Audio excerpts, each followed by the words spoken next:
Hello, everybody. Welcome to another episode of the New Jersey Woodturners Mini Clinic. And this is with Mike Abberley.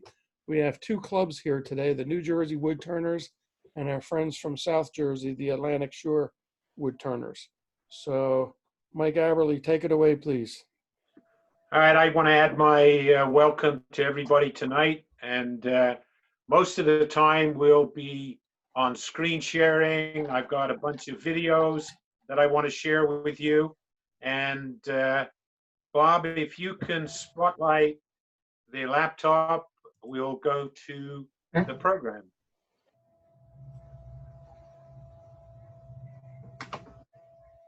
Okay. And I've got a screen share.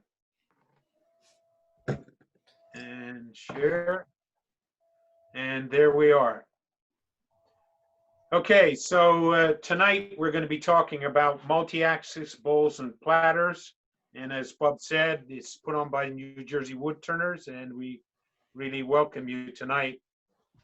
You got somebody in the waiting room, Bob. Got him. All right. I'll take care of that, Mike. Don't worry about that. For some reason, the PowerPoint won't. There we go. All right. This is a shot of an original platter that I did in 2013 when I attended a Frank Penta class at the John C. Campbell Folk School in North Carolina. Prior to attending this class, I think I'd done a 3-inch bamboo bowl, so I was pretty inexperienced. And I think we did this one on the third day. You can see the upper view, but the thing that was of interest to me was the multi-axis base that Frank is quite well known for doing. And he's demonstrated this a lot of places around the country. And you can see this is a center axis plus 3 offset axes, as well as the grooves. It's got some texturing with a Sorby texturing tool and some beads and codes in there. So I was pretty fascinated by this. And since then, I've really wanted to do multi-axis in bowls and platters so it's visible. The thing I didn't like about the base is it's sitting down and you don't see it. So in preparation for tonight, I decided to evaluate a few ways of doing it. One was multi-axis chocks like Sorby, Axminster, and there are others, but they are fairly expensive. And I eliminated this as an option for me. I didn't want to go and spend $400 or $500 on a chalk, and a lot of them weren't offsetting, they were kind of rotating. And so I looked at 2 other methods. One was the conventional chalk using a chuck screw, which is free to most people, as most people will have those in the workshop. And that's the process that Frank Penta used.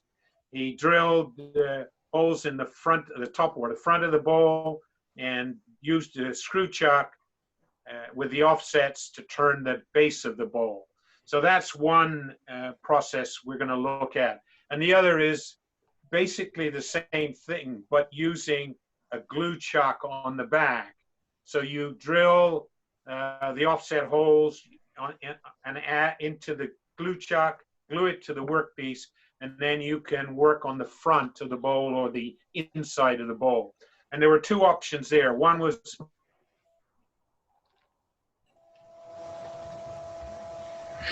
brown paper and paper bag from Trader Joe's, nice thick brown paper. And the other option is just hot glue it to a block. A few considerations before embarking is, are we going to use a standard or a glue chuck? What standard jaw size should we use? And I've got examples of the Penn State Barracuda chuck, which I absolutely love. A lot of people don't think it's very good quality, but I love it. And I do a lot of precision turning with it. And I'm using the large 4-inch, and I've got an example of the 2-inch jaws. So you can make bigger and smaller bowls. Are you going to do multi-axis shape inside the bowl? Are you going to do multi-axis shape on the out or the outside of the bowl? That's a very interesting way of turning on a lathe, to turn multi-axis on the outside. Are you going to use both shapes and some kind of enhancement in the bottom of the bowl? And are you going to use additional enhancements like beads and coals? I gave some thought to filling some of the grooves with resin. I didn't get around to doing that, but I do have one example that I painted to highlight the enhancement. And then whatever else you could think about. This is the first prototype that I worked on, and this is I guess you could call it 5-axis, but I prefer to use the term 4+1, one being the center axis. So here I used the Frank Penta method of turning the grooves on the base of the bowl and then using a standard chuck and expansion chucking into the 4 different offsets. It's a little bit flimsy back there if you don't go deep enough, and you've got to orient the chuck in the proper way so that you don't break off the points that you can see on the left side of the screen there. If you look on the right side, you can see in this case, I've just created a multi-axis form inside a conventional round bowl. This was the second piece that I worked on, that is a 9-inch. The previous one was, I think, 7-inch. This is a 9-inch, and I used again the Frank Penta method of drilling the holes in the top of the bowl and then turning the base first with the 4 axes, 3+1, and then expansion chucking and turning the inside shape of the bowl and then turning the enhancement in the bowl. Obviously, I turn the 3 axes of the shape, and then I go back and turn the 3 enhancements in the base, in the bottom of the bowl. Here's an example of the same kind of diameter. The previous one was in cherry. This one's in maple, and a 9-inch diameter. I've used a glue block in this case, and we'll take a look at how that works. And I did both the shape and the detail on the glue block and then separated it afterwards. We'll take a look at that. And then this is the first piece that I did multi-axis on the exterior. So this again is a piece of cherry. It's a different bowl to the one I showed you earlier. I turned the base with the Frank Penta method and then turned the 3 axes inside the bowl, then turned the enhancements, grooves in the inside of the bowl, and then finally created the multi-axis shape on the outside of the bowl. And I was thinking about this, and the ideas that I'm using here, maybe other people are using them, I don't know, but I started with a clean sheet of paper and figured out how I would do multi-axis with my own thinking. There may be other people doing it the same way, I don't know. But lay in bed, I think it was Sunday night, this past Sunday night, thinking, boy, it'd be really cool if I could do multi-axis on the outside, but it's got to be a simple method. I can't spend the time investing in, you know, a router and having it set up on the lathe with some kind of guide to steer the router, etc. So I was laying in bed thinking about this, and I thought, I'm just going to use my bandsaw. I'm going to just bandsaw the shape on the outside of the bowl. And I'm going to show you how I did that. It's really simple and easy to do. This is my crazy piece. This is 12-inch diameter, double tier, 3+1 axis bowl. And I did this using the Frank Penta method of turning the grooves underneath to match the chuck. 3 offset and 1 center axis. I turned the inside shape first, and then it was a lot of space, and it was a heavy, chunky bowl. So I decided to turn a second tier in the center of the bowl, and then added the enhancements of on the outside, the upper tier and the lower tier. I think it creates a very interesting bowl. My friend Vic, who got me started in wood turning, I sent him a picture, and he came back. He said, "Do you mind if I give you some criticism?" And I said, "Yeah, go ahead." He said, "There's too much going on in this bowl." And I said, "Yes, I agree. It isn't intended to be a piece of art that I sell or display.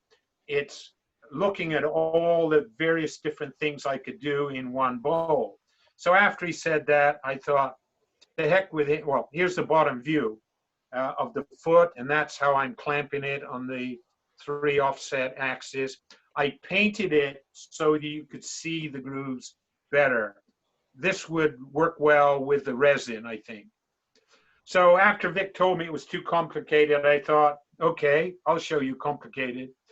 And I decided to do the multi-axis shape on the outside using the same method on the previous bowl. So this is my 3+1 axis everything bowl. So one of the questions you might ask is, what size jaws do I use? And here's an example of 2 bowls roughly the same size. The right one's slightly larger, maybe a ½ inch or so. And 4 axis on 4+1 on the right, 3+1 on the left. And those are the 2 jaw sizes I used from Penn State. The right hand being about 4-inch outside diameter, the inside being about 2 inches outside diameter of the jaws. And one of the things when you expansion chuck in this, particularly in this instance, doing this multi-axis, the groove that you use to grip the bowl needs to be just slightly larger than the outside diameter of the jaws completely closed. So 4-inch, I think I was about 4.1 inches. The 2-inch one, the outside of the groove was about 2.1 inch, so that you get the maximum hold on the jaws when you expand them. That's an important thing. Also, the orientation of the individual jaws relative to what is supporting it is important. And you kind of move it around to get the maximum, because the jaws are really only gripping in the outside center. At the ends on the periphery, they're not really gripping. A couple of things I learned when you're doing a bunch of chuck screw work. You can see in this picture on the left, I have my magnet holding the spindle lock in. On the right, I've got it stored ready for use. I found this was a big help. There is a real danger with using a magnet that if you forget and you start your lathe, it's not good. But I found this very useful. Now, I'll probably only use it for things like the multi-axis work where you're putting on and taking off blanks off the screw chuck. I've never really used the screw chuck, but maybe a couple of times prior to this work. Another thing I did too, I found with a very dry, hard wood, kiln dried in this case, and hardwoods, I found it fairly difficult to get the chuck screw to go in. I wanted to make it easier. So when I first started work at 16, I worked in a factory, and my first job was grinding threading taps. So I thought, I'm going to turn this screw into a tap. I did it with my handheld grinder. And I found it much easier to cut the threads rather than to form the threads, which is the standard way this works. So kiln dried or air dried wood is good. I think you could use green wood, but I think as you're removing wood, it will move, and you probably won't get very accurate turning it with it. So I prefer to use dry wood. I would say 90% of everything I turn is dry. Almost any hardwood would work. I've used ash, which is worked out quite well. The grain on ash is coarser. Cherry, wonderful. Maple, very good. I like the blanks to be flat and parallel with parallel surfaces. I use my drum sander. I have a 1632 jet, and I run all my blanks through the sander to make sure they're nice and smooth and parallel, because any out of round or any inaccuracy shows up when you do the enhancement. And this project is, I'm not a production turner. I'm a precision turner, and this requires a lot of precision in turning and measuring. I'm going to run quickly through the standard chuck process, how you prepare the blank. You find the center, you draw the circle, you mark the 3 points at 120 degree. I use a digital compass, but I use this digital thing. But you could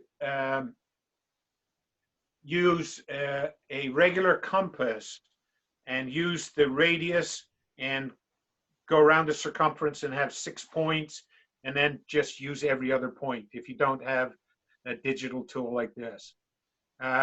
I measure 0.7 of an inch. Everything I do is in tenths of inch. I find it much easier than 8ths and 16ths and 32nds.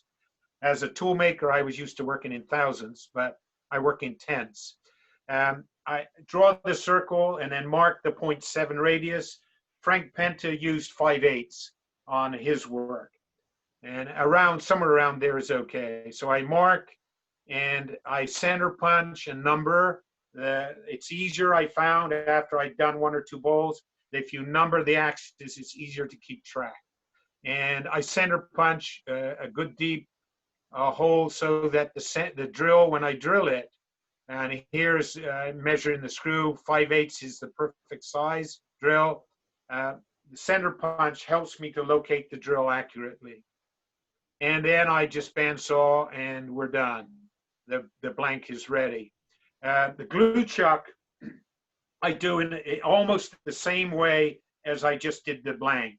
I do the 4 holes for a 3+1 axis, drill and tap with my chuck screw. And then on the other side, I make the diameter about the diameter that the base is going to be. In this case, this was for the big jaws, and it's around 6 inches, somewhere like that. And I taper the outside 4 or 5/10 of an inch, little under ½ inch. I taper it for better, easier removal and for adhesion of the hot glue. I think it does a better job. As an engineer, I thought this is a better solution than the flat, sharp corner. The other thing is it needs to be really flat because you want to create a flat surface to touch it so that there's no air between the 2 surfaces. You noticed on this one, this is my bowl blank, and I draw find a center and draw a circle just slightly larger than the glue block. So it makes it easier for me to center the glue block on the workpiece. I use a piece of brown paper cut to just slightly smaller than the 6 inches, and tight bond on the bowl blank, brown paper on it, tight bond on the glue blank. I use a foam brush to make sure it's evenly spread, not too thick. And then it's ready to clamp. Personally, I use the lathe quite a lot. I've got 3 lathes here at the house, so I use the Powermatic to clamp it using a cup over top of the center and a chuck on the spindle side. I left it overnight, and that's with the brown paper glue joint. I also I actually used the same bowl and glue chuck, but I wanted to show how I used the hot glue. Just fill the taper on the outside of the glue block, and then also up maybe a quarter to 3/8 of an inch on the circumference of the glue block and the face of the bowl block to make sure it adheres. I think either the brown paper glue or the hot glue both work well. We're going to go to a video now. We're going to take a look at the glue chuck bowl.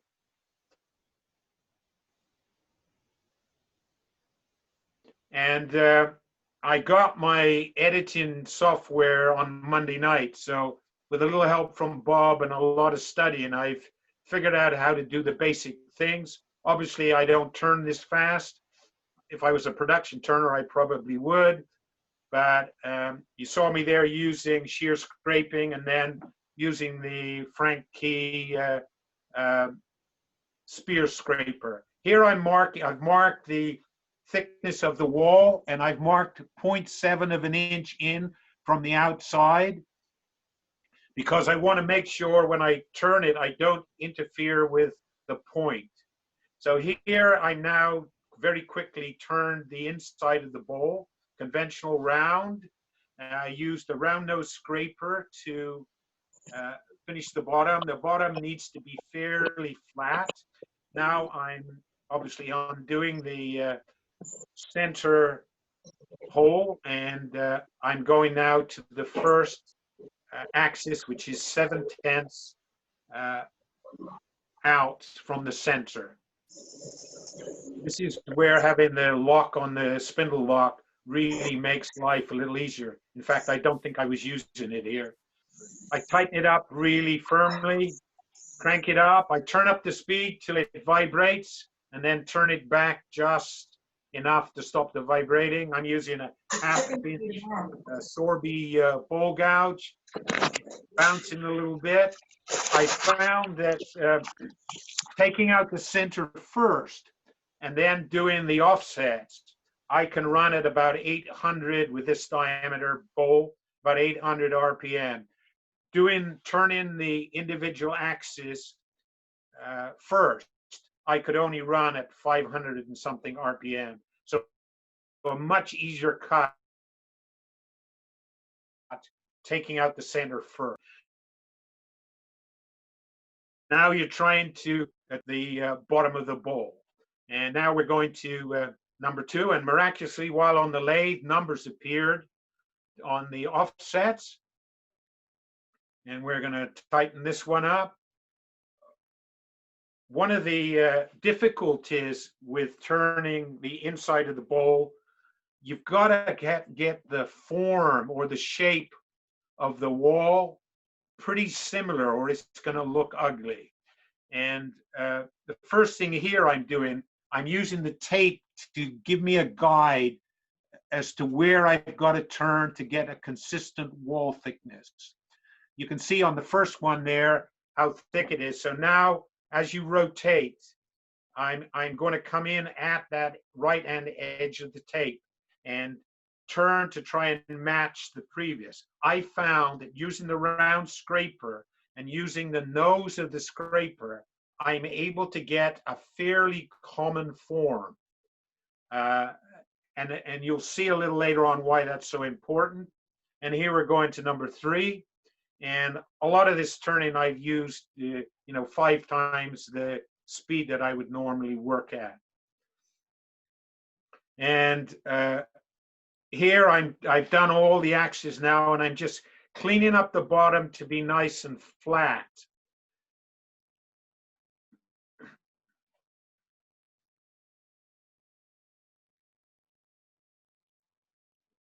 And that looks pretty good.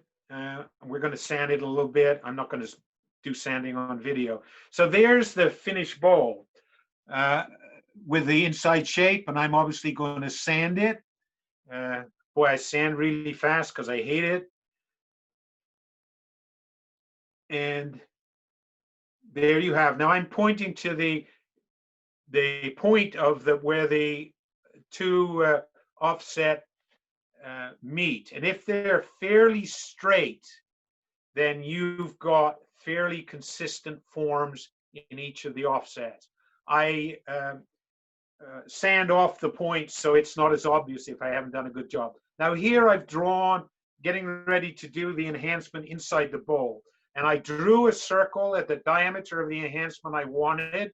And then I drew I moved to the outside, one of the outside offsets. And I drew a circle that just touched the center circle that I had drawn.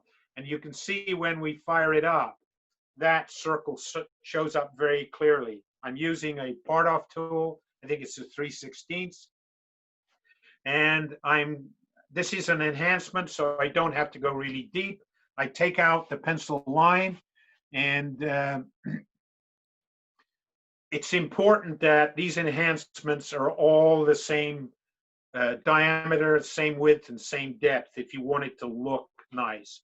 So here I'm now going, I didn't really have to measure the depth of the first one or the width. It's just the other two need to match. So I'm going to go to number 2 now, and you can see we're still on the glue block. If I was doing this on the standard chuck using the multi-axis grooves that I cut in it, I would achieve exactly the same thing as I'm achieving here. Now we're going for the second groove. Now here I need to make sure it's the same width and the same depth. And I think I used the width, we're going for the third one now. I used the width of twice the parting tool. It was easier than measuring all the time. And it's little tricks that I'm learning as I'm working my way through this. So there's the third one. Take out the pencil line.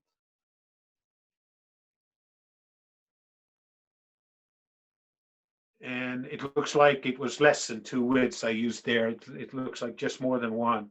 So there we have it done. I just go in and sand out or use an eraser to remove the pencil marks. And there you have a multi-axis shape and the inside and multi-axis enhancements.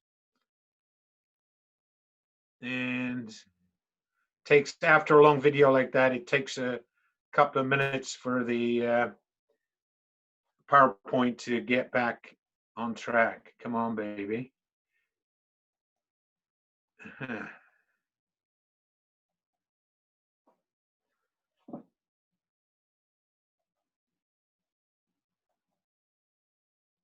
Okay,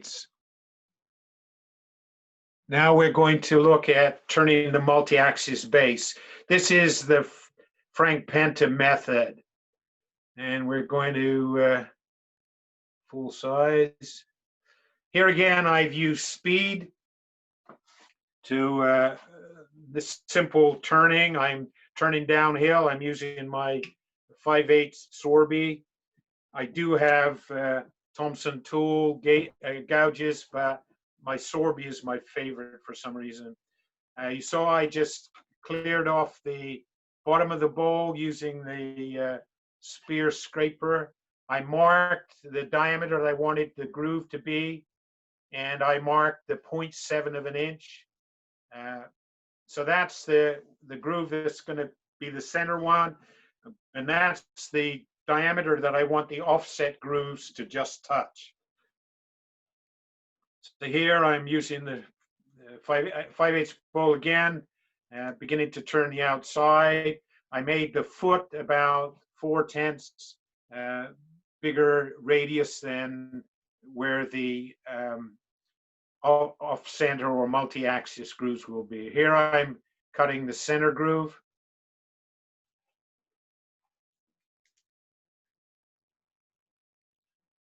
In this case, the groove has to be wide enough to accept the jaws of the chuck, and it's about I guess 3/10 of an inch, something like that.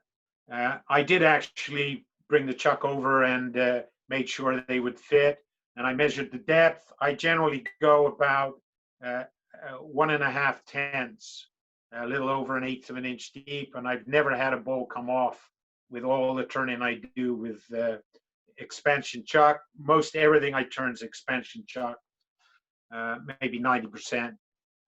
So here I'm making sure I'm deep enough so that the work doesn't fly off the lathe when, especially for the off-center grooves, because there the pressure is greater on the groove from wanting to fly off, being out of balance. For some reason, I decided I wanted to turn a little more of the outside. Going downhill, nice sharp tools, and you really, when you do the cutting the grooves with a parting tool, you need to have it really sharp.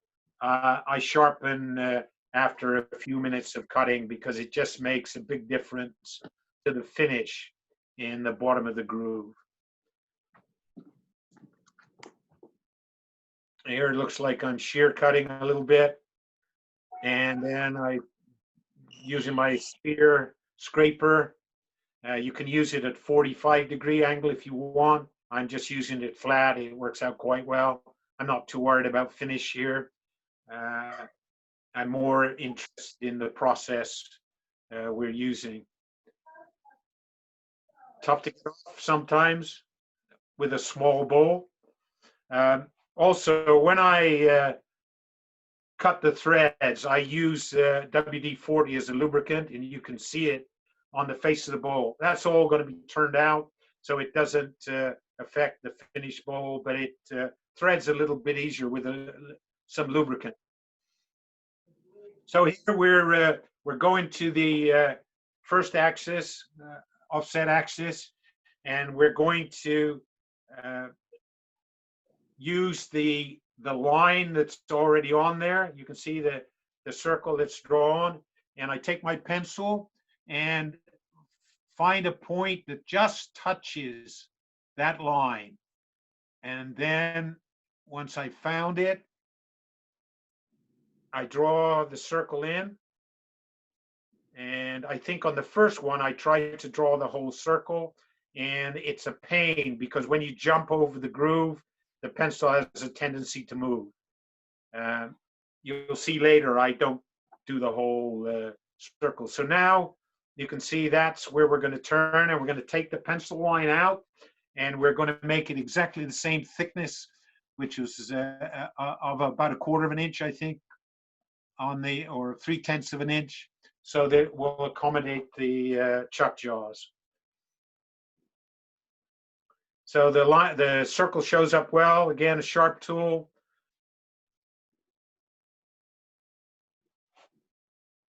Now you've got to match the depth of the center groove. And so there's a lot of stopping and starting. You can see I'm a little more than halfway down to the depth. I'm checking the width. You don't need to measure the depth because you can see by eye. As soon as the transition between the two grooves is gone or almost gone, it's almost impossible to get them totally accurate. And you use sanding to just clean out any little bits that might be at the intersections of the grooves. So here we're jumping to the next axis, number 2.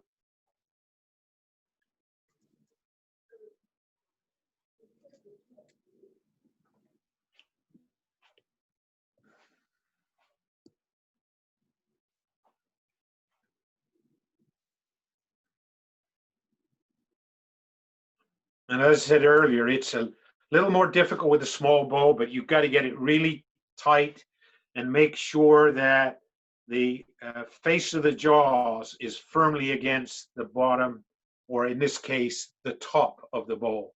Here, making sure I'm right on the line because it won't look right. There, now that's better. That's better. Now I'm going to draw the circle, but I'm not going to cross the grooves because makes it, you tend to move, the pencil tends to move, and you'll see once we fire it up that that the circle shows good. We're running a little over 800 RPM, which gives it a nice cut. I know you can't hear the volume because it creates feedback issues, but it's cutting really sweet. I think it's about here. There's a break in the video that I cut out, but I went and sharpened the parting tool.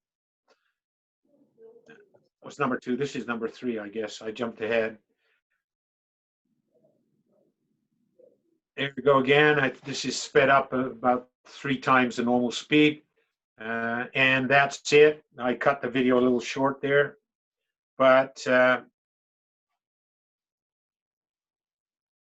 we'll turn off the video. And it'll probably take a second or two to... there we go. I just wanted to make sure it was clear. Here, I'm showing how the multi-axis grooves on the bass basically work. The center groove, groove 1, groove 2, groove 3. It's really simple, and my preference is to use the standard chuck with the grooves on the bass. I think it adds to the bowl, and I think it's easier.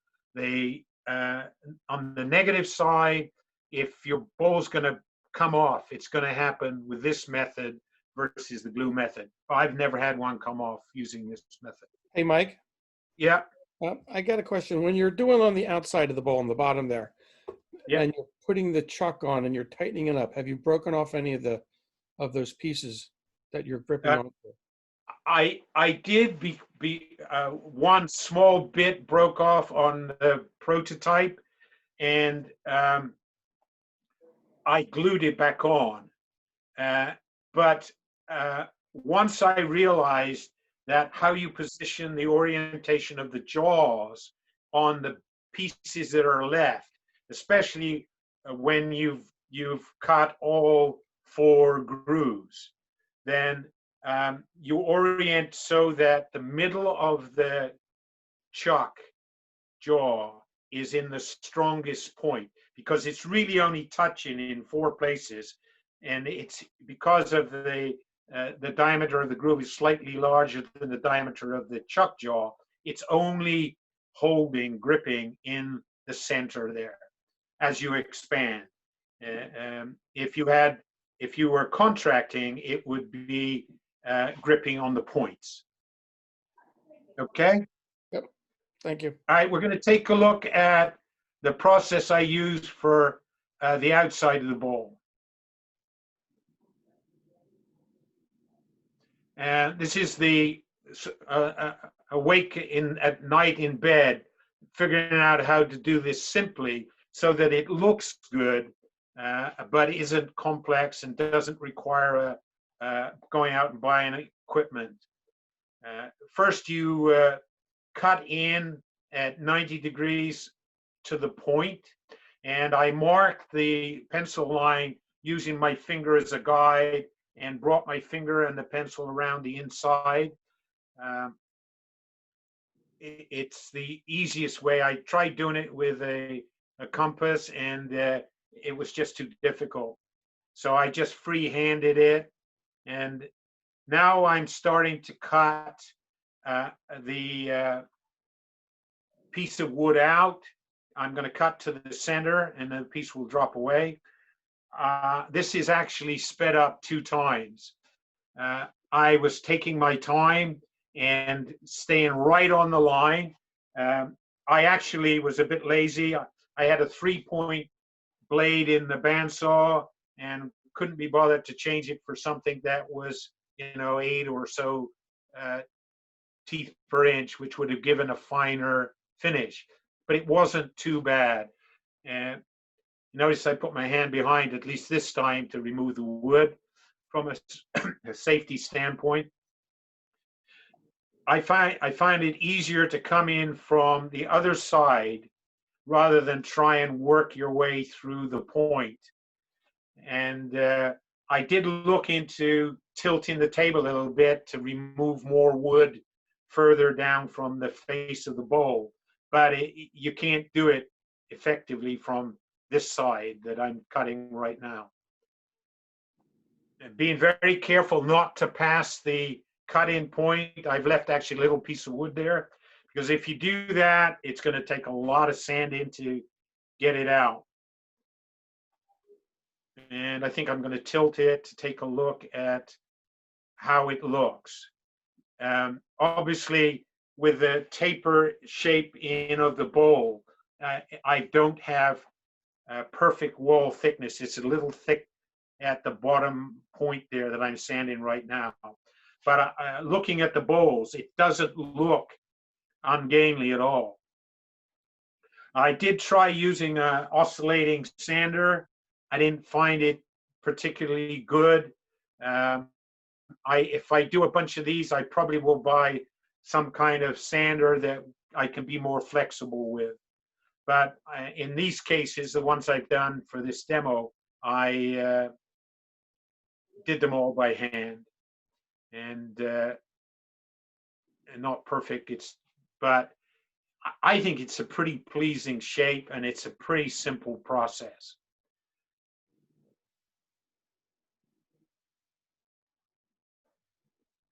A couple of quick videos here. I wanted to show you how I remove the hot glue glue chalk. I looked it up to see, and people use rubbing alcohol, people use heat, all kinds of different things. And I figured, well, I bought this lovely Longworth chalk, and so I popped it in the Longworth and centered it, and used my Thompson spindle gouge to remove from the bottom face to the bowl the periphery of the glue chalk. And then actually, you can see now I'm going down into the taper that I put on the glue block. There's still glue down in the tapered area, but that I found to be the easiest way to remove the hot glue. And this one is another short video on how I remove the brown paper wood glue block. I used a chisel with the taper up, and the taper pretty much matches the taper I turned on the glue block, and bingo, it comes apart real easy. And what happens is the brown paper separates. You can see that that's pretty easy to do. And I think one more video and we're almost done. I thought it would be interesting to see, you know, you've got to do some cleanup on the glue block, and it's a reusable glue block. I left enough thickness so that I can probably use it 10 times or something like that. The limit is how deep the screw holes are. Here I'm just using my 5/8 gouge, a little pull cut back here, pulling back from the center and cleaning up the taper on the outside. My spear scraper, I must like that tool, but it's create a very flat surface, and it's really important that you get this surface flat for the next time you use it. I'm checking to make sure that it is indeed flat with a metal ruler. And here's the bottom of the bowl, the Longworth chuck, and turning off the brown paper. Brown paper turns really well. The chips don't fly, and it turns really nicely. Again, another pull cut back across. I'm trying to create a little bit of a concave surface so the bowl sits nicely.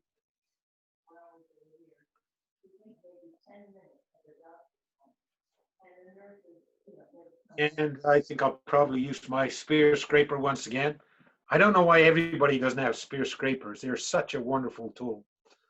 I bought this one used, but I did actually see Ray Key do a bunch of demos using this. Here I'm tilting it a little bit, not 45, but tilting a little bit to get a nice finish. And it's concave, which is what I was looking for. And then probably a little bit of sand. One word of caution on the safety side, you better be really careful sanding in along with chuck like this, because those butterfly nuts are spinning round, and a real opportunity to tear out some knuckles. So that pretty much covers everything that I wanted to talk about and share with today. A little bit longer than I planned for, but we're still well under an hour. Bob, can you spotlight the other camera, the cell phone? Hold on. The cell phone, yeah.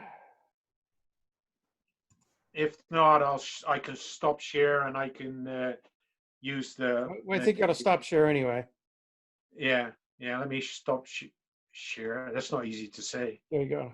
If there you go. All right. If anybody has any questions, please unmute yourself and go ahead and ask.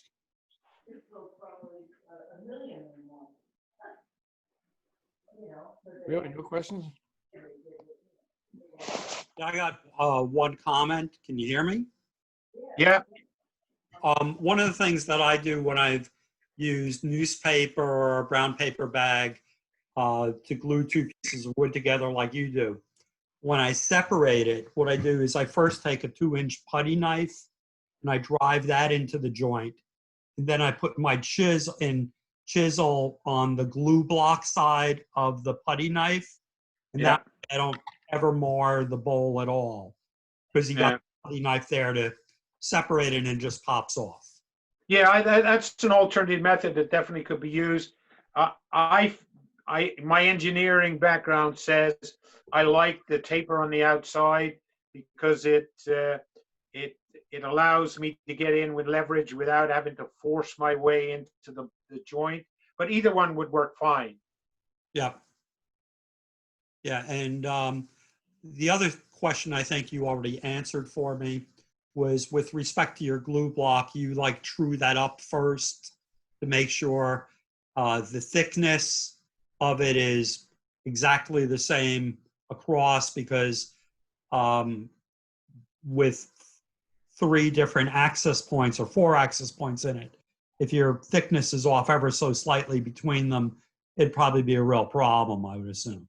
Yeah, it definitely is a problem. And I remember, well, first of all, I ran it through, I probably said earlier, I ran it through my drum sander, which really does a nice job.